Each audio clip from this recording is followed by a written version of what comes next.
SAFM, South Africa's news and information leader. This is Literature with Karabo Kholeng, and now we're talking Working Words, a collection of chats about aspects of writing and editing. It's not a textbook, but it is a companion to books on grammar, style, punctuation, plain English. We love plain English, don't we? Editing and the business of being a freelance writer or editor, or indeed a self-editor. It's authored by international Australian editor, writer and language trainer Elizabeth Manning Murphy. Welcome to South Africa and welcome to SAFM. Thank you, Karabo. Now, why did you decide to put together a collection of chats rather than, a plain and simple instruction manual, as it were? Well, because I wanted to be friendly. I didn't want it to be a textbook. I've written textbooks before, and this is the result of a number of articles that I wrote for the Canberra Society of Editors newsletter, and they were all chatty. And I thought, well, why not call them chats rather than chapters? As simple as that. And how do you make sure that they're universally applicable in spaces where people use English? Well, I'm English born and brought up in Australia, so I understand Australian English, I understand British English, and I hope that English is much the same wherever it is spoken, and the same English grammar applies all over in the English-speaking world. So it's bound to be applicable just about anywhere. It gets a few little glitches like spelling. Americans may not like my spelling because I spell things a bit differently.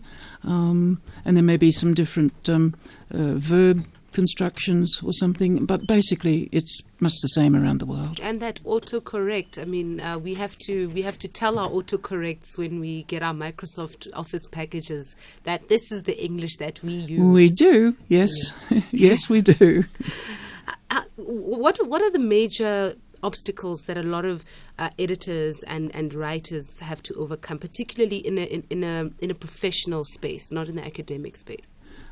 In almost any space, I find that a lack of understanding of English grammar is a real problem, because they haven't been taught it thoroughly in the schools, and they grow up and find that they have to write business reports, or they have to write academic theses or something of the kind, and they simply don't know how to put sentences together. They have loads of ideas, but they don't know how to construct sentences or paragraphs.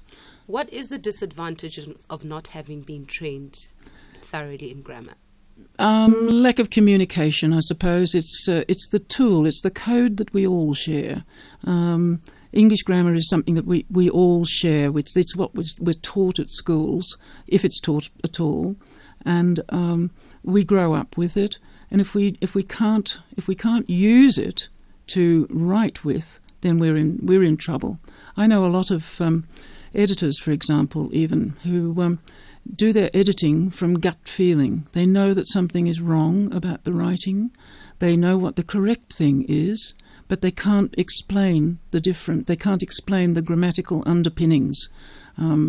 Say somebody said, "I done good," which is an extreme example.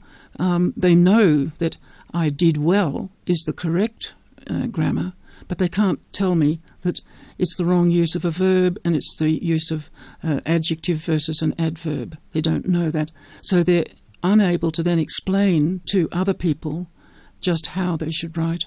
And a lot of these people have come to this sort of situation in middle age, and find themselves in middle management positions and senior management positions, and simply can't explain to their staff how to go about writing, and they find it embarrassing. And of course, I done good can work well in a colloquial setting, but when you're being professional, it's fine in fiction, for example. If somebody's going to be talking to somebody else, fine, you can say "I done good." Why not? What other aspects of working with words does your book cover? I see that you also look into the area of working as a freelancer, how you pitch, how you manage projects, the ethics of editing. People don't often consider that there are ethical considerations that need to be made with editing. People think of it as a straight up, this is what you do, this is what you don't do, but not from an ethical standpoint. Why did you decide to include a chapter like that in your book? Because I was asked to. Most of the chats in the book are a result of being asked to by members of the Canberra Society of Editors. And as far as ethics goes, there are a number of things that a lot of people don't consider. They don't realise that they are ethical issues, such as being honest with yourself about how much you can do, offering to do a job when you're maybe not quite skilled enough to do it, or not knowing how to quote when people ask for a quote. There are a lot of little issues like that, and being just generally proactive and being able to help the client, help the author of whatever it is you're writing, to explain to the author exactly how you're able to do the edit, how long it's going to take, and being responsible about that, about the level of edit that you think you can undertake. So how do people get to become editors in today's environment? Because I get a sense that you would have had a particular, amount of experience writing where, you're reporting to an editor, you have sub-editors in a newspaper setting, for example, who get to oversee your work, and they can call you back or email you back and ask you, is this what you meant? And you say, yeah. And you don't go back to, to finding out why is it that I was vague or potentially ambiguous in this particular sentence or paragraph. So does that mean that there is a gap in the professional training of editors? There has been a big gap for a long, long time. Editors of my vintage, more than middle-aged, simply fell into it because we love writing. We love to see words doing their work properly, and there was no training. There is now a certain amount of training. My training is in linguistics, and that's a good background for writing and editing. I've always been interested in words, but there is now specific training in professional writing and editing as part of that.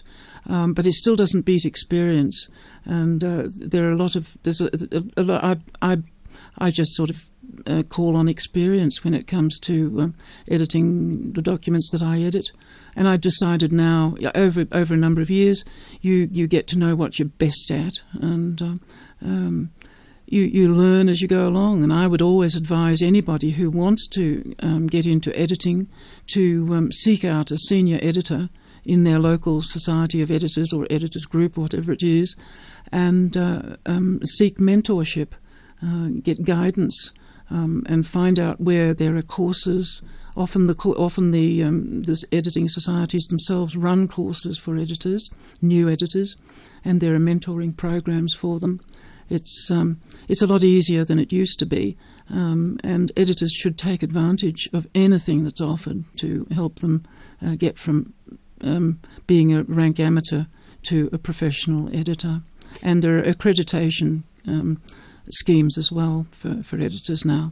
While you were in South Africa, were you able to meet with editors and people who work with words from different sectors? Yes, I was. Yes, we met lots of editors. I've been very fortunate. They invited me here to speak to run seminars in both Cape Town and Johannesburg, which have been great, been very well attended, been marvellous feedback on them, and I've met a lot of the members of the professional editors group here in South Africa. Is your book, Working with Words, available locally? Yes, it is. It is. Would you like to know how to get hold of it? Yes, you can get hold of it by getting in touch with Isabel, and her cell number is 082 955 9361. Isabel on 082 955 9361. Is she available via email? She is, but I don't have her email address. Well, we'll get that through and provide it if anyone would like some more information. And as with this and any other conversation, if you've missed something or you'd like to be reminded about something or you need contact information, you can please send us an email to books@safm.co.za, books@safm.co.za. Would working with words only be useful for people who work as editors professionally, or can people in middle management who need to communicate across other industries and sectors be able to? Anybody, and from I'd say middle school children up. It doesn't matter. Just people who like to write, who like words, who want to edit words.